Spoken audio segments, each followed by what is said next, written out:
There you go. Okay.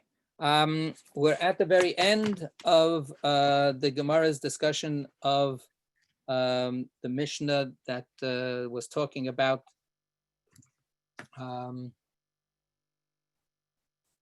different aspects of celebrating Purim. Its introduction was to the question about the two, when there are two Adars, what happens, when do we celebrate Purim, and what parts of Purim get celebrated. It leads us into a whole discussion about the various mitzvot of Purim. And that's where we're at the very last part of this discussion. 7b2 is where we are. And the last paragraph and a half, so to speak, before we get to the next Mishnah. So the last discussion we have is about the celebratory meal on Purim. There are 4 mitzvahs that are specific to Purim. For the sake of Purim, we read Megillah. For the sake of Purim, we give gifts to the poor. This is independent of the general mitzvah of tzedakah. For the sake of Purim, we give gifts to our friends. And we engage in a meal. We have a special Purim Seudah. We talked about the fact that the Seudah was an important motif in the Megillah story. It opens up with a festive meal. Achashverosh is celebrating his monarchy. There are festive meals, mishteh, a drinking meal that happens again and again. Parties happen throughout the Purim story. So we end up creating a mitzvah to have a Purim meal. So the question now is when? So we're at Rava said. Who's going to read for us today, please?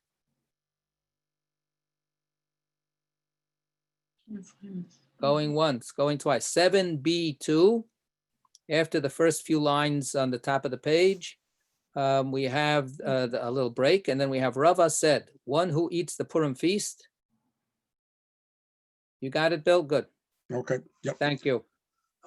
Rava said, one who eats the Purim feast at night has not fulfilled his obligation. What is the reason? For it is written, days of feasting and gladness and not nights.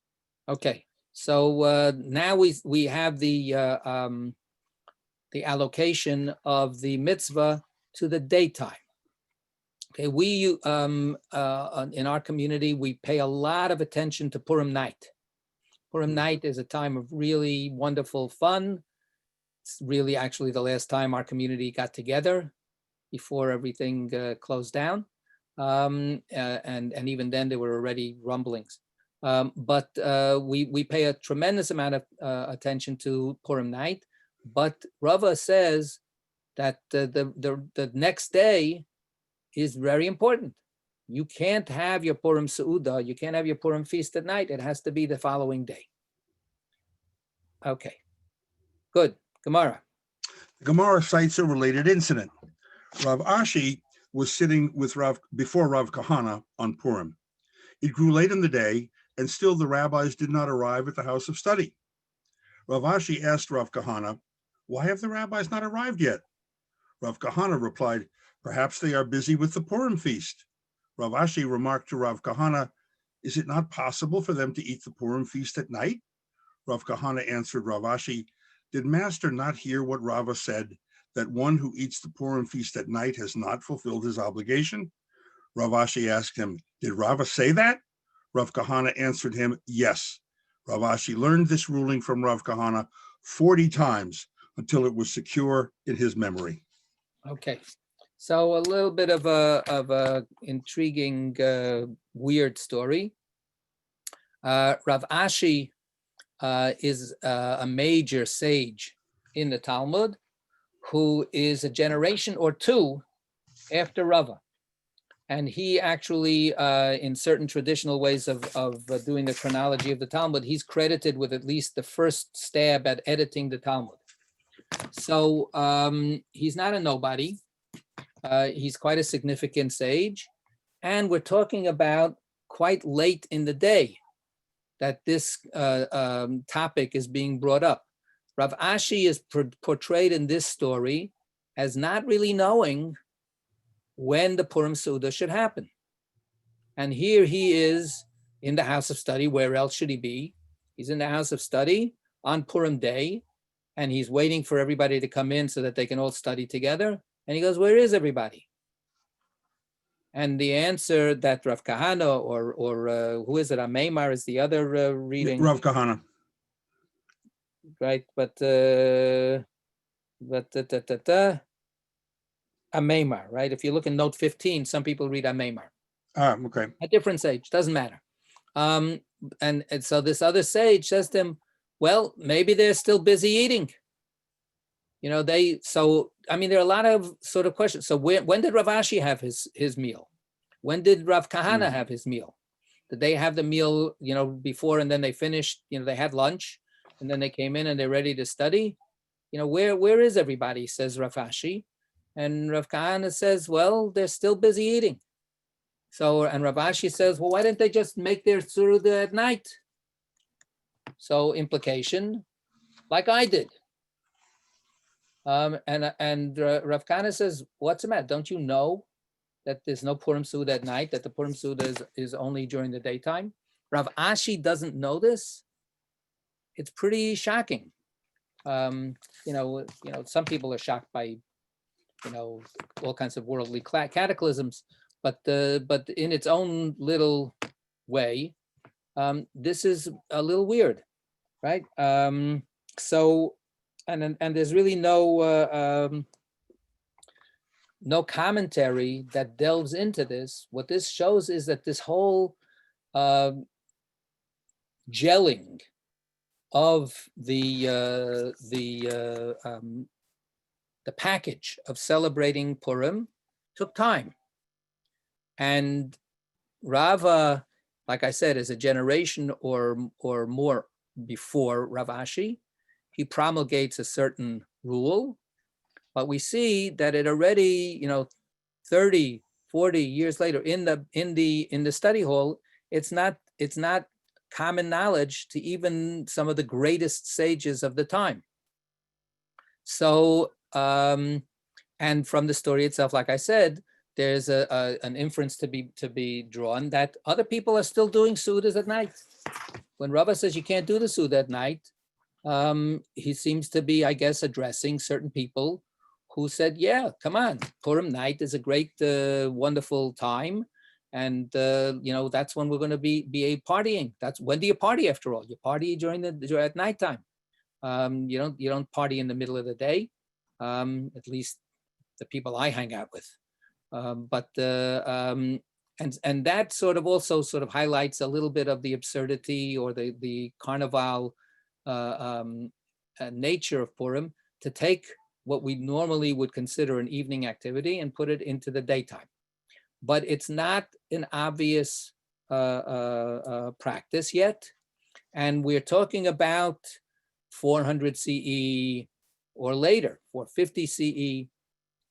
And this is hundreds and hundreds of years after Purim has been adopted as a holiday in the rabbinic community.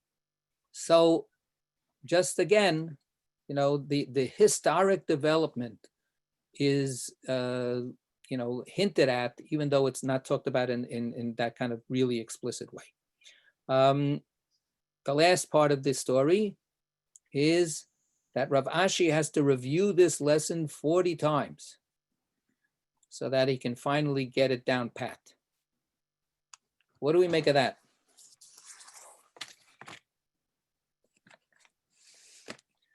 Well, it might be, 40 sounds like an exaggeration, but I'm thinking this sort of reminds me of me. There are times, particularly with people's names now, where I literally have to hear it 5 times, and not all at once, but over a period of, not over months, but over a couple of days. Then I get it, then I get it down. So I'm thinking this is just a fairly realistic, aside from the exaggeration of the amount of time, 40 sounds sort of mythical, that he's just one of those people, maybe because of age, who needs to hear something more than once before it's nailed down. So it seemed to be a brand new thing for him. Right. It didn't So remind him of anything. see it It's Josie. I'm Josie. on the phone. Go I ahead. see it more that he's not part of the popular opinion, so he has to keep reinforcing it to himself. That must mean other people don't do it this way. Or why would he have such a hard time remembering? Right, interesting, right? So the last part of it, look, this is not exactly rocket science. This is a very simple rule. And it actually isn't somebody's name, which I really would need 40 times to go over and over again to have any hope of remembering a person's name. So it's not an exaggeration as far as I'm concerned. But this is Rav Ashi. Rav Ashi, like I said, Rav Ashi is a premier scholar of the Talmud. Later today, we're going to get into some dense stuff. This is not dense. This is simple. And yet, he's got to go over it again and again and again to get it nailed down. So one way to look at it is Josie's suggestion, I think, is interesting, that what this is highlighting is that Rav Ashi really was part of a different practice. He was assuming that you do this at night. Didn't make any sense to him. It didn't really ring as appropriate in his eyes, maybe. And there's apparently he's not the only one. Apparently, plenty of other people are having the party at night, and he has to go over this again and again and again to push the practice into a different way of being observed.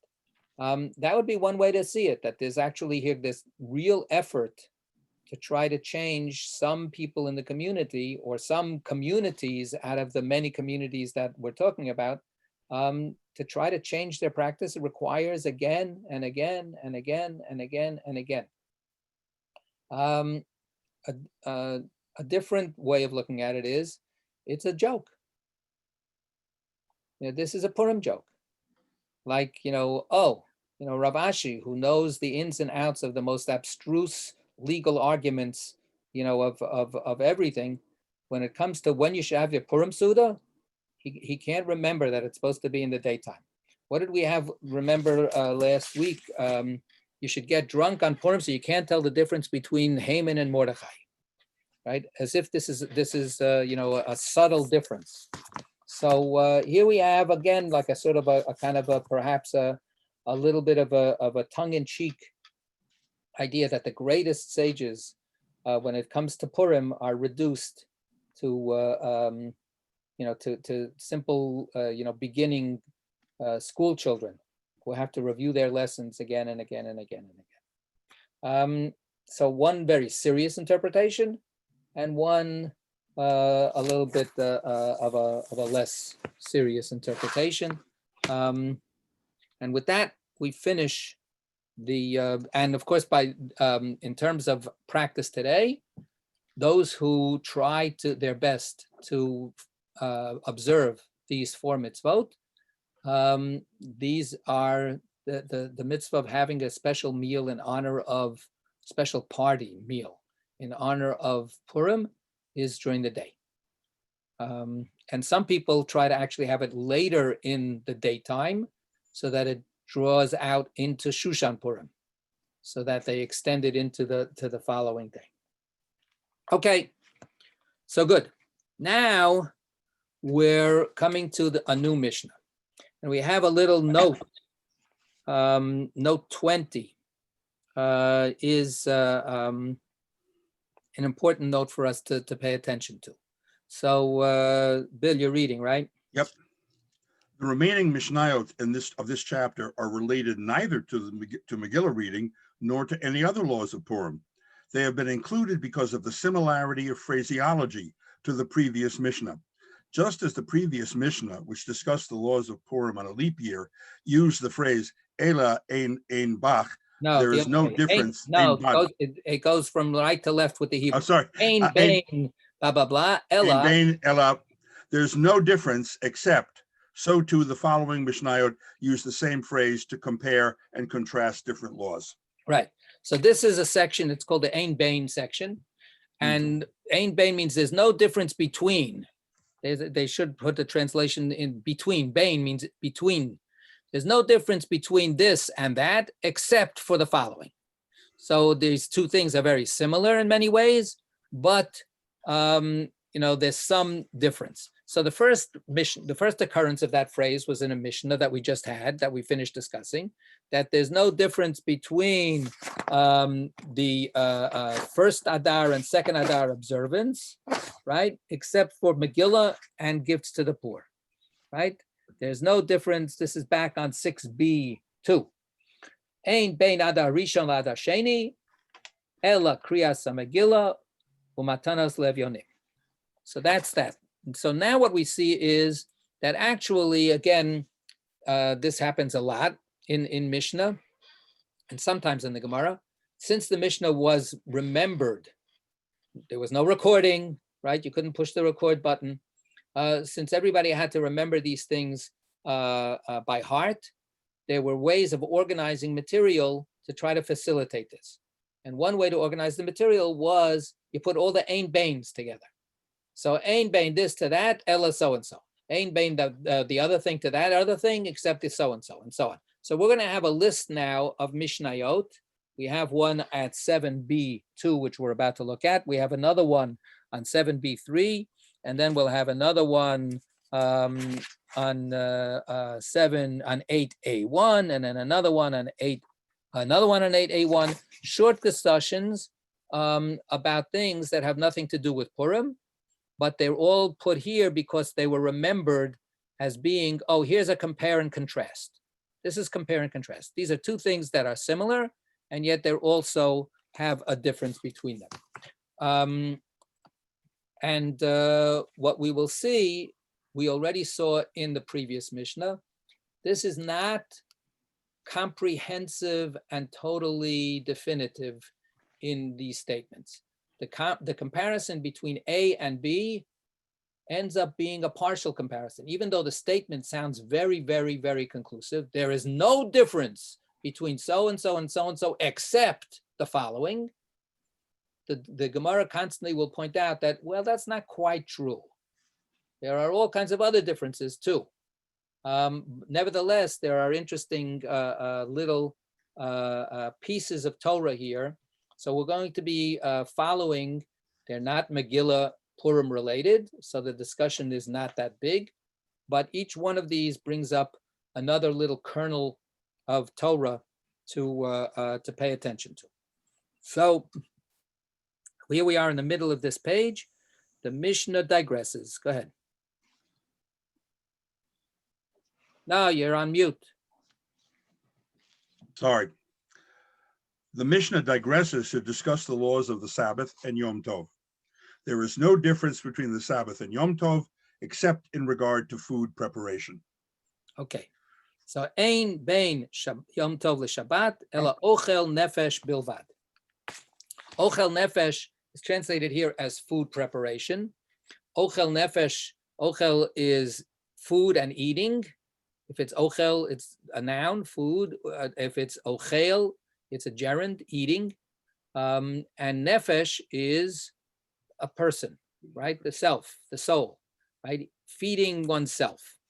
So the phrase comes from the biblical verse. We're going to get to it soon.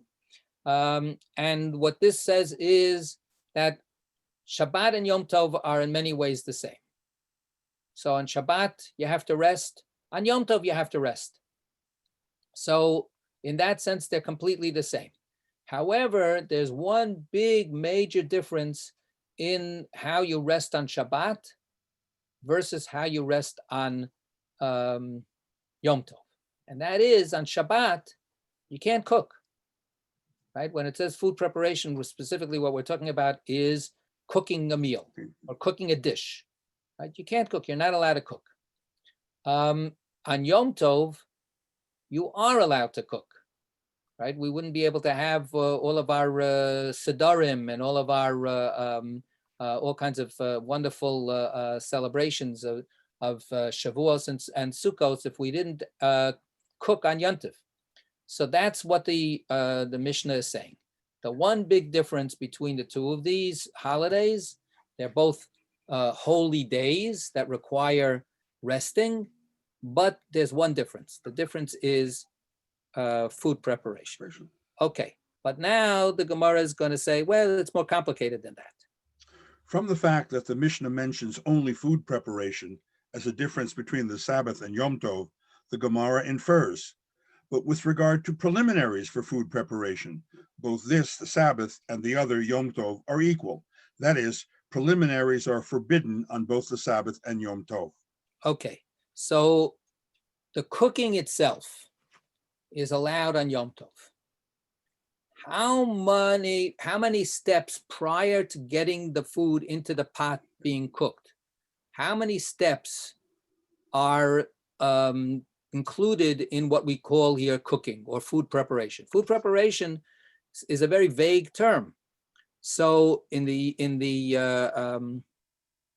Hebrew, it's called machshirei ochel nefesh. That which makes ochel nefesh, that makes the preparation of the food a fit, right? A machshir is something that makes it kosher. Kosher means fit, right?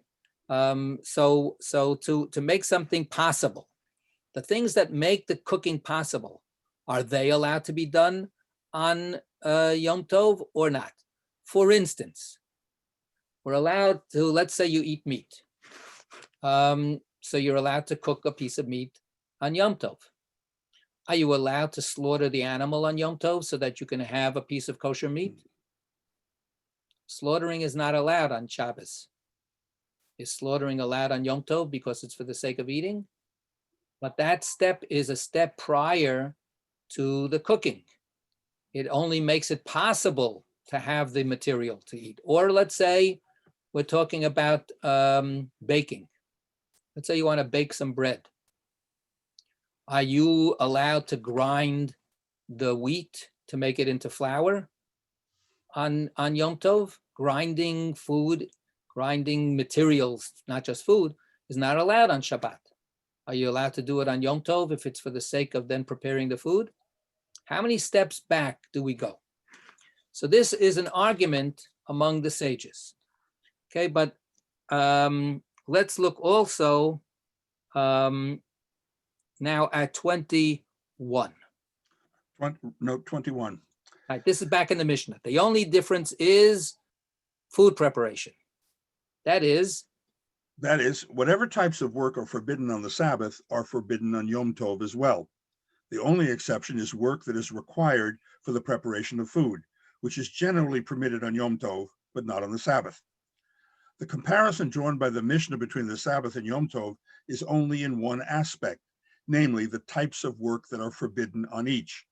The Mishnah does not address itself to the punishments for violations of the Sabbath and Yom Tov, which vary widely.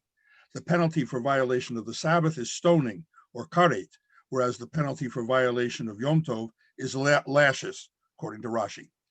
For the definition of which types of work are permitted on Yom Tov for the sake of food preparation, see Rashi, etc., etc., etc.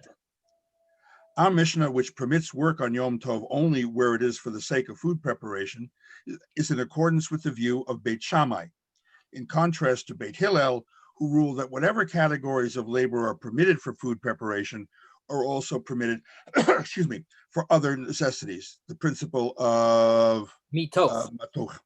For example, since carrying is one of the categories of labor permitted for the sake of food preparation, Beit Hillel permits one to carry a child, lulav, or Torah scroll on Yom Tov. It is if it is needed for Yom Tov, and then variety of. Okay, so this goes to the point that I was making before. These Mishnayot, even though they seem to be very, very, very conclusive, are really actually only focusing on a particular aspect of a much bigger picture. So there are many differences between Shabbat and Yom Tov. When the Mishnah says there's no difference between Shabbat and Yom Tov, except this, well, I can think of a lot of differences. This note tries to talk about some of them. I could think of other ones. For instance, the sacrifices that are offered on Shabbat are not the sacrifices that are offered on Yom Tov. Yom Tov has one kind of sacrifice, and Shabbat has a different kind of sacrifice. That's different. And of course, in our own day, when we don't have sacrifices, we have prayers. There are prayers that we offer on Shabbat that we don't offer on Yom Tov. There are prayers that we offer on Yom Tov that we don't offer on Shabbat. The Torah reading on Shabbat is different than the Torah reading on Yom Tov. So there are many differences. What now I they, have a question. one second. And what the note says here is, even if we talk about things that are equivalent, even if we're talking about, for instance, the prohibition of working, you're supposed to rest on Shabbat. Even there, we have differences in the consequences. If you violate this law on Shabbat, the punishment is one thing. If you violate the law on Yom Tov, the punishment is different. So there are many, many, many differences. And the Mishnah, in saying what it says, is actually ignoring all of those differences and only talking about one very particular thing. Yeah, Josie. Look at note 22. Seems to We didn't get there contradict. yet. We didn't get there. Abyssal geduld, abyssal geduld. Yeah. A little patience. Hold on 1 second here. My phone is ringing. Hold on 1 second, please. Yep. Meanwhile, you can read 22 silently.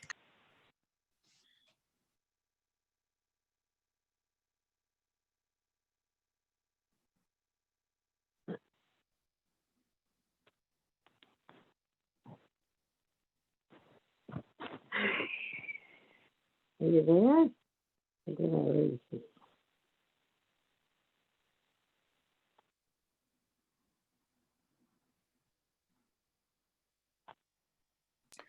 Back to here. Now, the last part of this note makes, though, a different point. It says, and our Gemara is going to try to nail down this a little more specifically.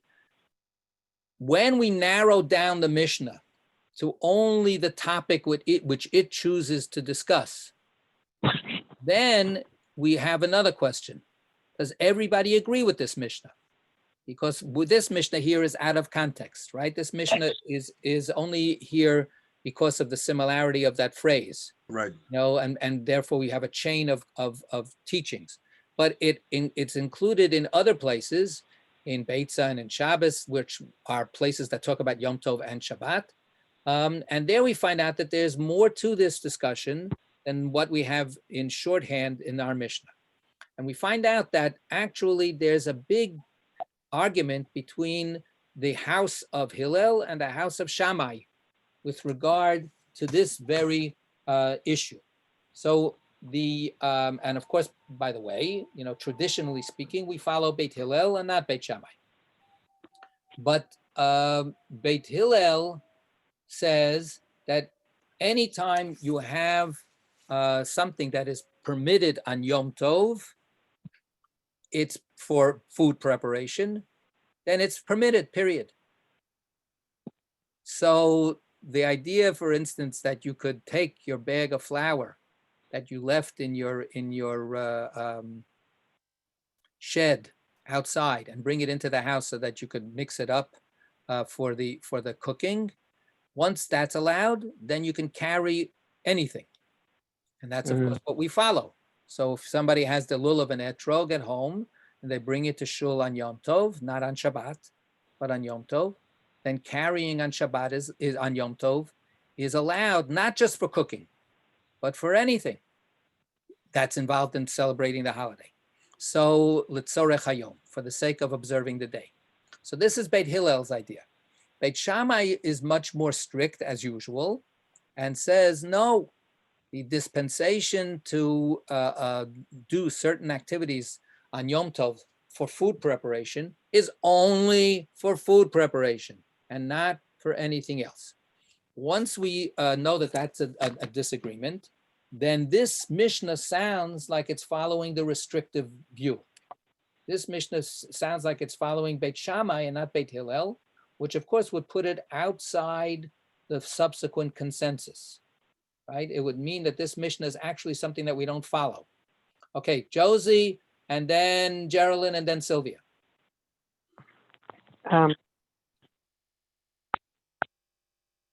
You muted yourself.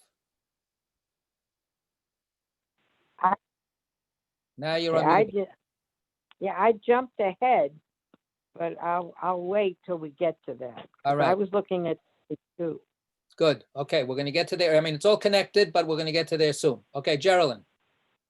What about the issue of making the fire to cook? Right. Where- So Where is the fine line there? So the again, one of the things that here is not being discussed, it's discussed every place else that really focuses on these things. The idea is that you're not allowed to start a fire, right? You're allowed to use a fire. So on Yom Tov, there should be a pre-existing fire. For instance, if you have a stove with a pilot light, the fire is already existing. So you take the fire from there. On Shabbat, you're not even allowed to do that, right? You're not allowed to transfer the fire from one thing to the other. So on Yom Tov, though, once the fire is there, you can use it, but you can't start a fire. Okay, that's the general rule. All right, but can you stoke a fire? And can you put a fire out? You can stoke a fire. You can't put the pilot light out, right? As long as the pilot light, as long as the root of the fire is still going, then you can modify the flame, but you can't, so then you can turn off the burner that's drawing from that pilot light, but you can't turn off the flame completely. You can't put the flame out completely. You can let it go out by itself. So a fire that goes out by itself in those days, you had the kindling or you had whatever it was, and you just let it go out by itself. You couldn't put it out purposely. Sylvia. One quickie and then another quickie on the fires just now. Could you add kindling? And my real question was, it had to do with carrying a child on Shabbat. I didn't quite understand. On Shabbat, you're not allowed to carry, period. You can't pick up a child? You can't carry the child. You can't carry the child 6 feet in the public domain. Or you can't transfer the child from inside to outside, from a private domain to a public domain. If you go to any very traditional neighborhood, people, unless there's an eruv, the eruv was to obviate this. Right. But if you don't have the eruv, or for instance, in neighborhoods that they check every Friday, is the eruv up? Is the eruv still a kosher eruv? Is the eruv still intact? If the eruv is not intact, no one will take their children out on Shabbat. So you could take yourself out, but you couldn't carry your child out. Chai nosei et atzmo. A living person carries themselves, but you can't carry another living person.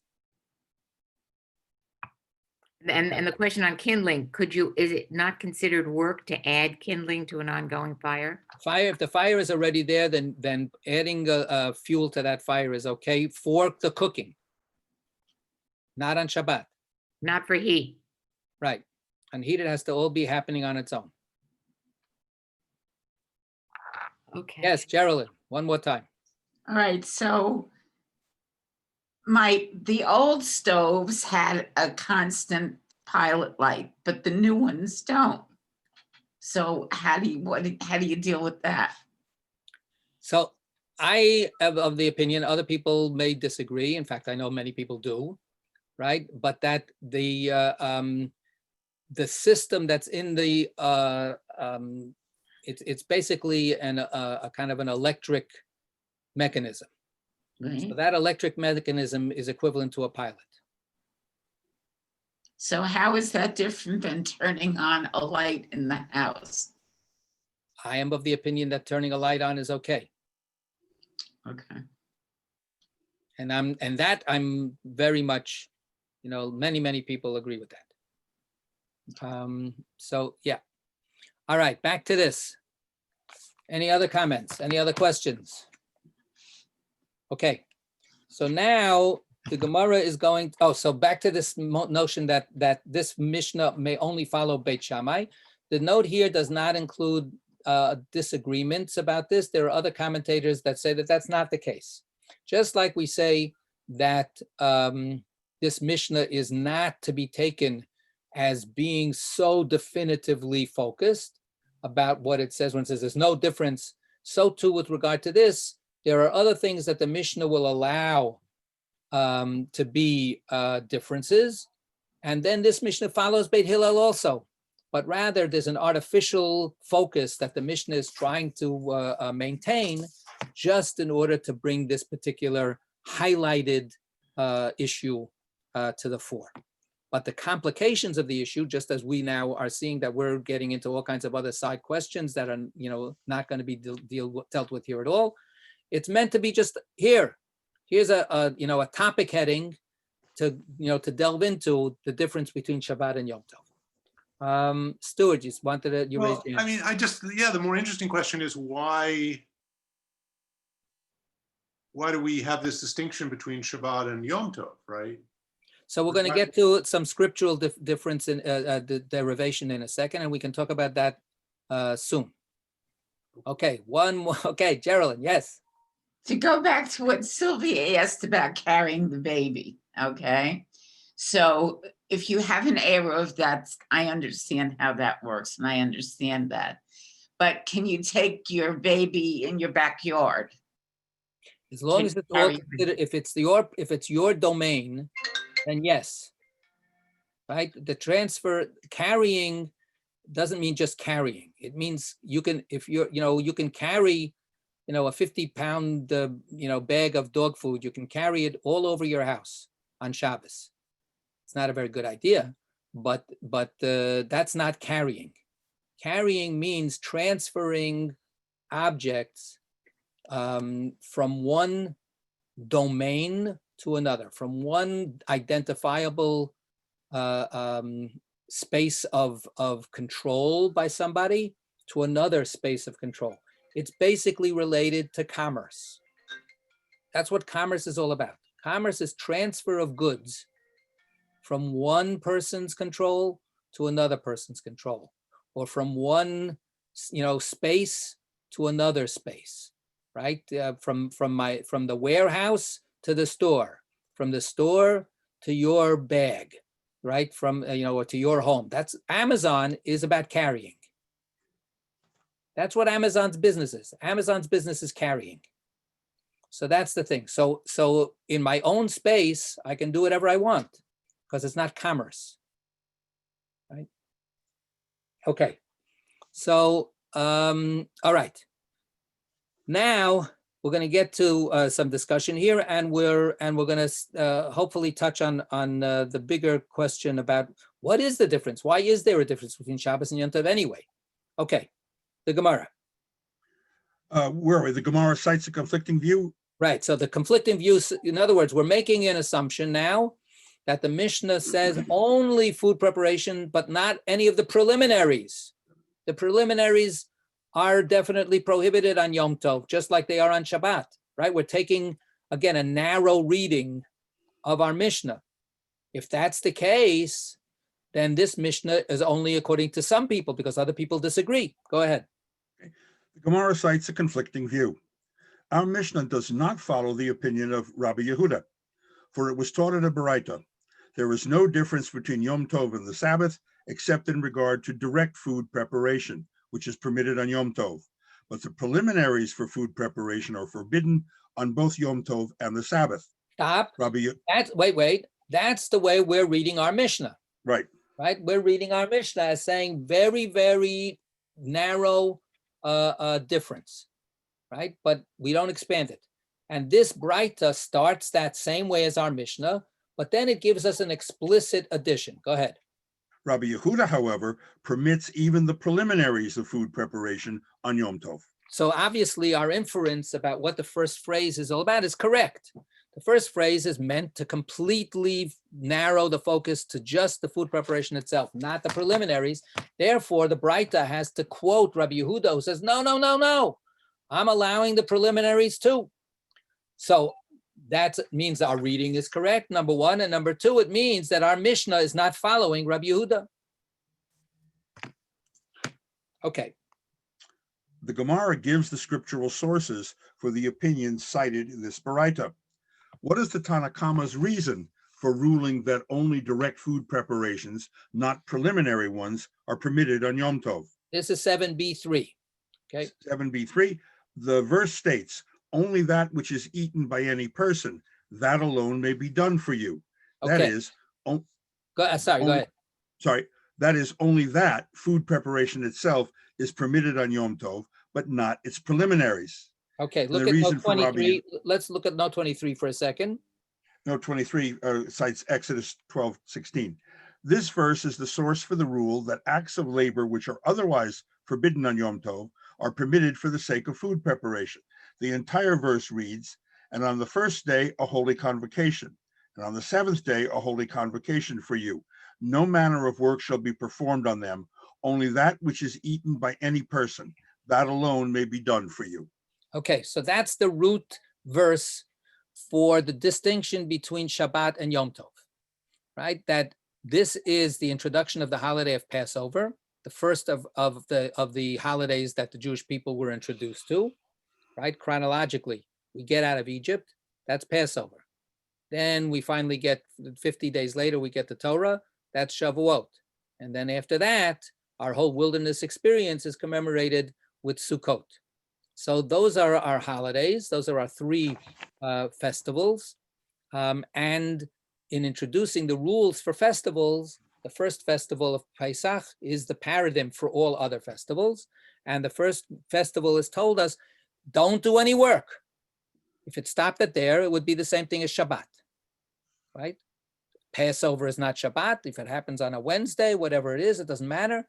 But Passover is its own special day, and it's a holy day, just like Shabbat. Don't do any work. But then the verse keeps on going, and it says, but et asher yachel l'chol nefesh, and that's where we get ochel nefesh from.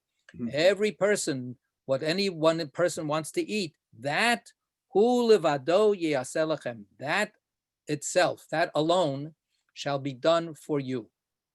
So here we have the distinction between Shabbat and a Yom Tov. Okay, Shabbat is a day of pure holiness. It was established, after all, when? What is the origin of Shabbat? The time of creation.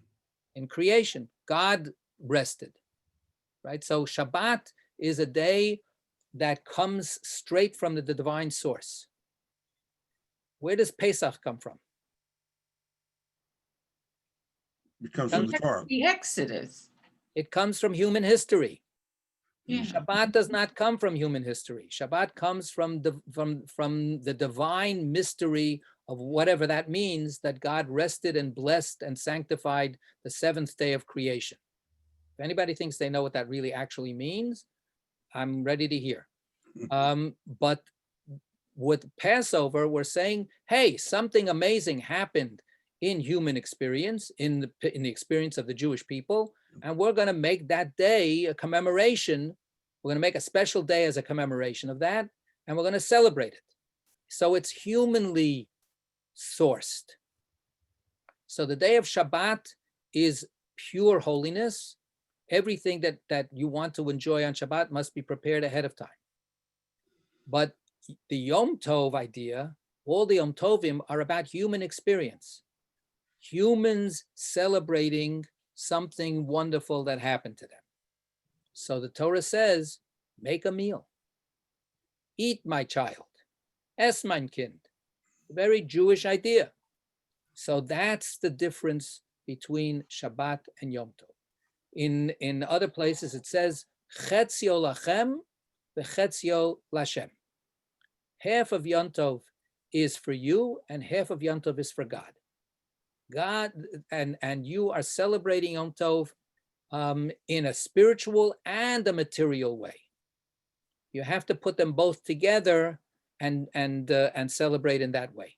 So, of course, in Shabbat also, we're supposed to enjoy ourselves. Oneg Shabbos, supposed to have good meals, supposed to sing, but all of that stuff is doable with preparation ahead of time, right? But Yom Tov, part of the joy of Yom Tov is making the meal, putting everything together in the kitchen. So that's part of the celebration of Yom Tov itself. Okay, so that's the ultimate distinction. And now the question is, how far do we apply that distinction? So according to the first way of reading this verse, hu levado, this, what you're eating, right? The food itself, that is what you should be done for you on Yom Tov. Only that, food preparation itself, but not its preliminaries. And then what does Rabbi Yehuda say? And the reason for Rabbi Yehuda's ruling is as follows. The same verse states, for you. Scripture stresses for you, which means for all your needs, even the preliminaries for food preparation. Right. It says lachem. That's what I said before. Chetzio Lashem, chetzio lachem.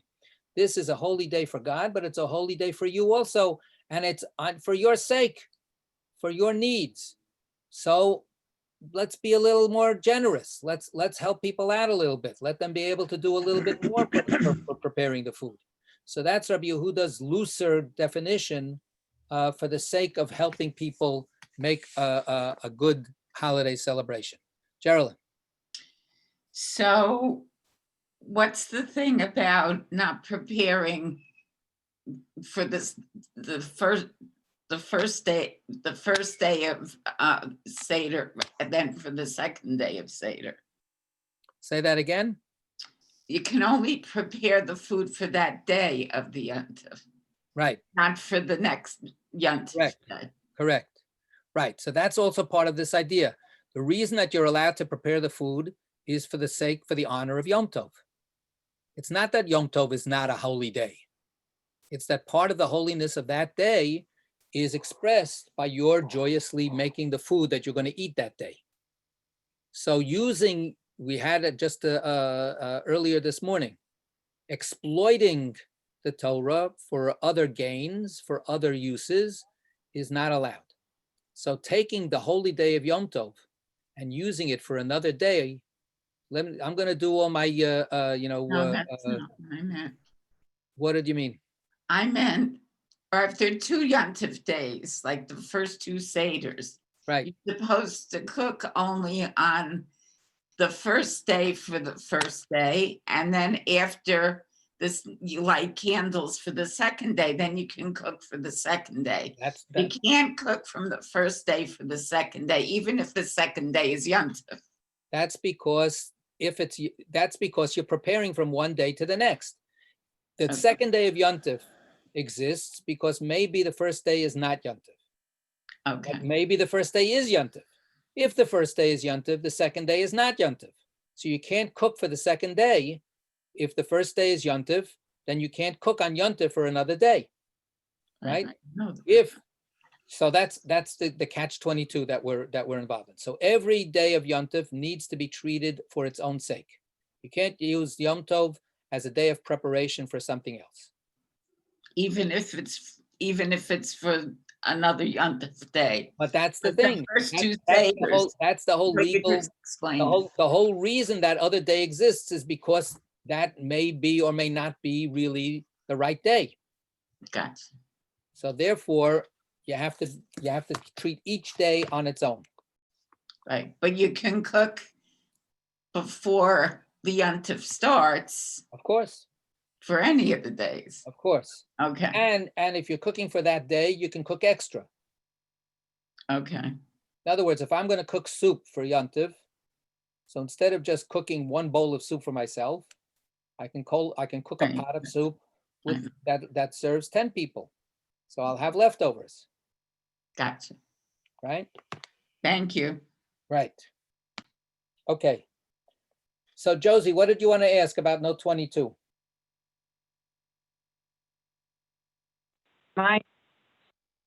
Okay, note 22 looks to me like it contradicted what we had been saying about the preliminary stages of food preparation versus, it says, the dispensation against slaughtering and cooking allows it, whereas we said it did not. You're not allowed to slaughter on Yom Tov. I have to look into it a little bit further. Okay, it just sounded like it contradicted our conclusions, Right. which Not is in everybody- line with all of these, right? Right. Everybody contradicts everybody else. Not everybody agrees with that. Okay. Thank Very good. Thank you. Okay. The Gemara asks, The Gemara asks how each of these Tanaim deal with the scriptural derivation posed by the other. But the one, that is the Tanakama, must also address the inference drawn by Rabbi Yehuda. It is written for you, which implies, as Rabbi Yehuda stated, for all your needs, even the preliminaries for food preparation. Okay, so I wanna stop here for a second and make a general comment, a meta comment, about the way that the Gemara is dealing with this disagreement, and we've had it many times already. So in certain ways, I'm just simply re-emphasizing things that we've said before. But I think that this is an important approach to pay attention to in a worthwhile argument, right? When you have an argument with somebody else, when two sides disagree about something, then first of all, you have an expectation that each side should at least lay out the grounds for its opinion, right? And that's what we've had here first. That the Mishnah, the Tanakama, the anonymous sage that thinks A, bases his opinion on the following. Rabbi Yehuda, who thinks B, he bases his opinion on the following. So you have not just I disagree with you, but you lay out your reasoning. Now we come to a different step, to another step. And this step to me, in so much of what we see going on today, is lacking. And that is now address your opponent's argument. Now your opponent has the following opinion based on so-and-so. What do you do with that argument? What do you actually, how do you see what that other person brought up? And vice versa. That, you have your opinion, you based it on the following.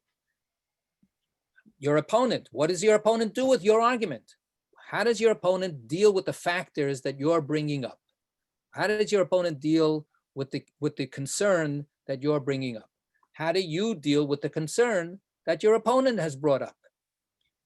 And today, it's so uncommon to watch that series of steps in an argument actually unfold, because people basically just dig in on their own, and then they accuse the other side of bad faith. So they accuse the other side of what you're really trying to do is this, or blah, blah, blah, blah, blah, as opposed to simply saying, well, you're concerned about the economy working a certain way. Let me explain, how I think I can address that concern, and nevertheless maintain my position.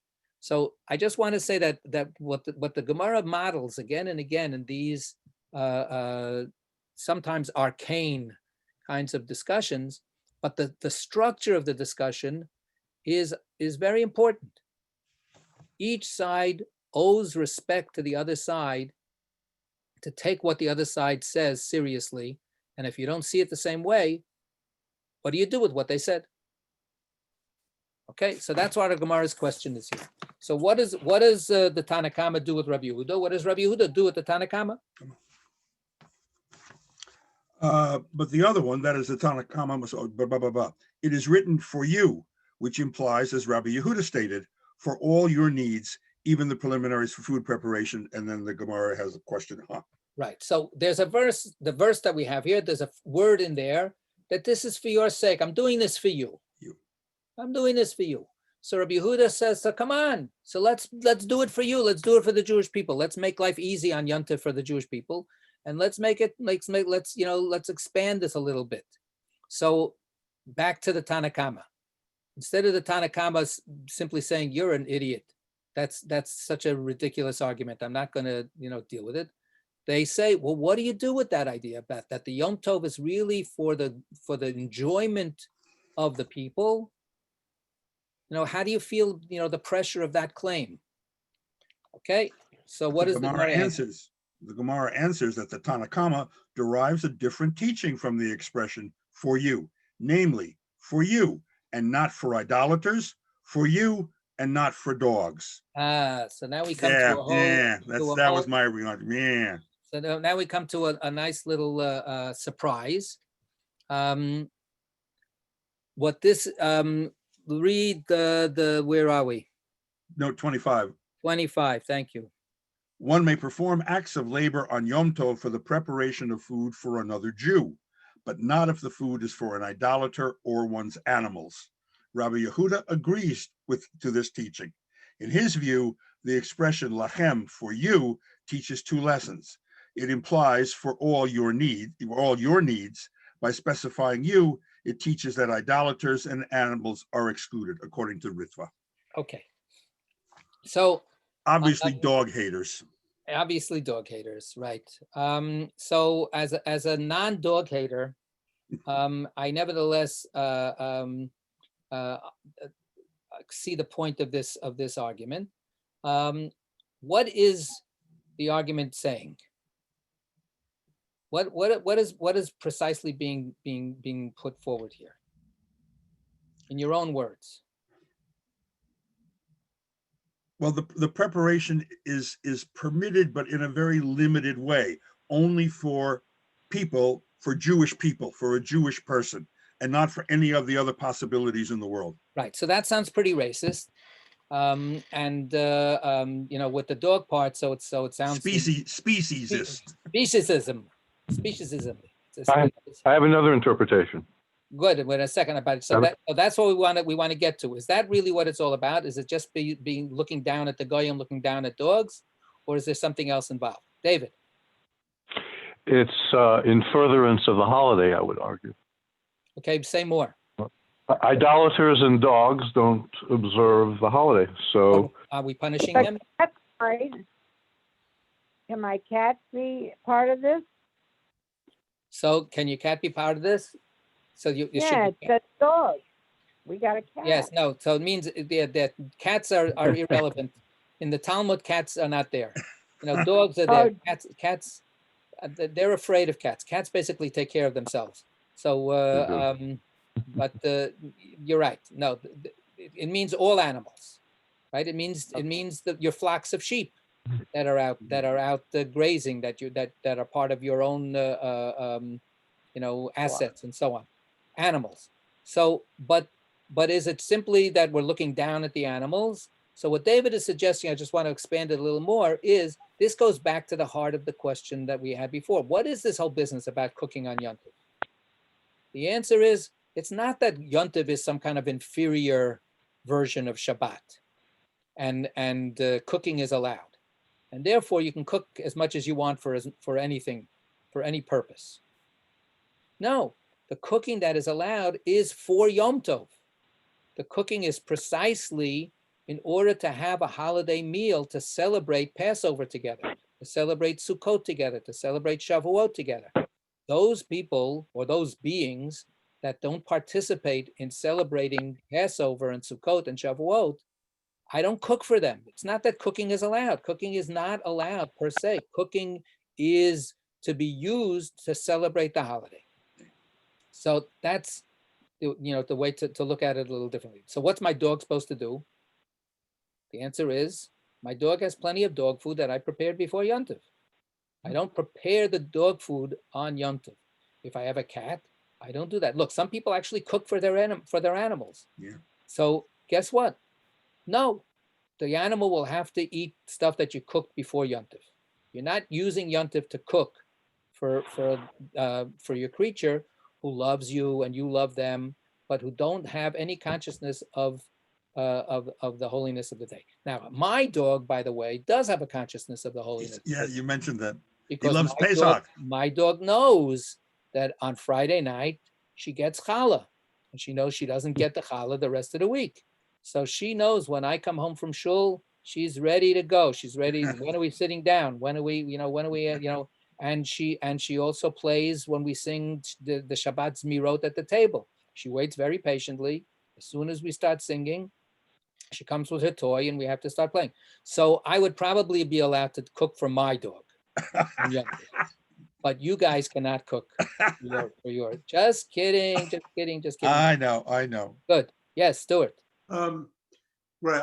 I'll omit considering the possibility that your Jewish daughter comes home with her non-Jewish boyfriend for the holiday. Don't omit it. That's part of our own complicated reality. Okay. Yeah. But actually, this is a question that I've wondered about. Can you feed your dog, if you have a truly kosher home, can you feed your dog food from the, Alpo dog food from the can, if it doesn't have a hechsher on it? Yes, absolutely. This is the deal with feeding your animals. During the rest of the year, the animal does not have to eat kosher food, right? So you can food. In fact, the Torah says when you have a non-kosher animal, an avela, an animal that didn't die from kosher slaughtering, la kelev tashlichunato, feed it to your dog. So the Torah explicitly says, the non-kosher food, give it to your dog. That's, however, conditioned by two other factors. One is that there are certain unkosher foods that you're not allowed to benefit from at all. Yeah. When I give an Alpo dog food or whatever to my dog, I'm benefiting from giving that food to my dog. My dog doesn't die. I didn't have to buy something more expensive, whatever it is. The dog is precious to me. That's my benefit. But there is one type of non-kosher food during the year, and there is one type of non-kosher food at a specific time of the year that you're not allowed to have benefit from at all. And during the year, you're not allowed to have benefit from a mixture of meat and milk. So meat and milk, and that's a whole paradox, right? Kosher meat, kosher milk, each one is perfectly good. You mix them together, it's poison. You're not allowed it. So not only are you not allowed to eat it, you're not allowed to have any enjoyment from it. So you cannot feed your animal any food that is a mixture of meat and milk. Right. And the other would be on Pesach, when you can't have chametz in your house at all. Correct. That's the other thing. So chametz is also a temporarily non-kosher food, right? Because before Pesach, it's fine. And after Pesach, theoretically, it's fine. But on Pesach, it's not fine. On Pesach, it's treif. So it's so treif that you're not allowed to benefit from it. Like that, in a certain sense, is a common denominator. Just like milk and meat, each and every one of each of them by themselves is okay. It's the combination that creates this extreme treifness. Same thing with chametz. By itself, before Pesach, it's fine. So it's only Pesach that makes it treif, then it's an extreme treifness. So you can't feed your dog on Pesach chametz. So you have to go find dog food, as we do every year, that doesn't have grain in it. Okay, so that's the deal with that. Okay, back to the other question that you didn't want to bring up. What if you're having non-Jews at your holiday table? What's the story then? So the answer is, and this goes to actually to some of what this issue brings up. The answer is, they are your guests. You're not cooking for them. You are inviting them to celebrate your holiday. Therefore, back to the example I gave before to Jerilyn, instead of cooking one bowl of soup, I can cook 10 bowls of soup, right? So the same thing.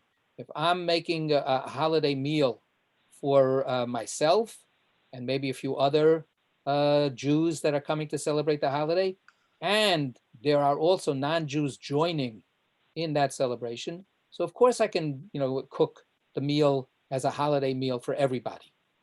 That's not the problem. What this exclusion is, I want to cook. Let's give it I want to cook for mesh. I want to cook for mesh. And let's say, and it's only non-Jews, right? Or I want to cook for Tony's Kitchen, when Tony's Kitchen used to serve hot meals. Don't volunteer to do that on Yontif. Every other day of the week and every of the year, it's a mitzvah. Beautiful. Go and do it. But Yontif is for you. Yontif is a sacred day of Jewish celebration. To a certain extent, this comes in back to our as we're coming into it, the whole December dilemma business. Right? How do we navigate in this culture that we live in, the civilization that makes room for us to a certain extent? How do we participate in the culture which is, 99.9999% non-Jewish? I wouldn't say treif, but to a certain extent also treif, right? And still maintain our Jewish identity. And the other way, how do I celebrate my Jewishness, right, in the context of a social reality that is not hermetically sealed, where everybody's on the same page? Well, how do I do that? This is, this is the challenge of modern life, to the nth degree.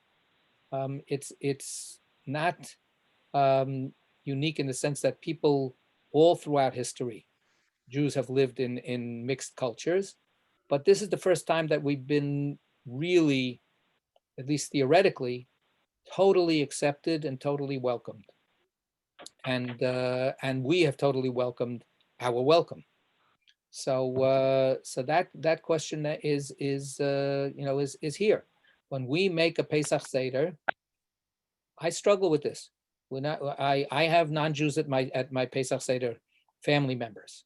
How much do I want to keep the Seder accessible to them? How much do I want to get involved in celebrating stuff that they will have no understanding of? How much time do I have to devote to explaining something that otherwise I would be able to go into more depth or more aspects, but it's not going to be of interest to them, and it's not going to be relevant to them, and it's not going to be accessible to them. So I want to welcome the people to the Seder. How much do they sit back and watch and enjoy, hopefully, a rich Seder experience? And how much do I want to say, you know what, I'm not going to be able to do that. I'm not going to be able to discuss this part of the Haggadah because, I'm going to, it's not going to be, it's not going to work for half the people at the table. These are big problems. These are big issues. Okay. We've got another 2 minutes. So let's see now the other one. Can I say something, Rabbi, in Yes. reference to what you just discussed? When my kids were in high school, the most enthusiastic Seder guests were the Catholic boys who played on the team with my son. Right. And they didn't want us to skip one single page in admittedly a modern Haggadah. Whereas Right. the Jews were like, come on, when are we going to eat? Right. They Right. found it fascinating. There you go. Yep, Right. Right. nice memory. That's it. Very good. Very, very ironic. And maybe that's why we can't cook for the Goyim, so we don't embarrass ourselves. That's the way it is at services also, right? Who shows up on time? The Gentiles. Right. Okay. And the Jewish guests are right there at 9:20. That's right. Right. Okay, so now we're on 7B3, the right-hand column. And Rabbi Yehuda, we have the question going the other way.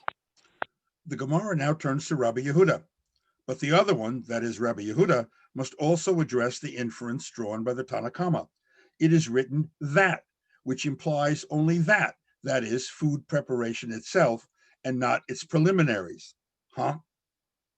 The Gemara answers, in the verse it is written that, which implies the exclusion of preliminaries, and it is also written for you, which implies the inclusion of preliminaries. Rabbi Yehuda resolves this contradiction by declaring that here, with the word that, the verse refers to preliminaries which could have been attended to before Yom Tov, whereas here, with the expression for you, the verse refers to preliminaries which could not have been attended to before Yom Tov.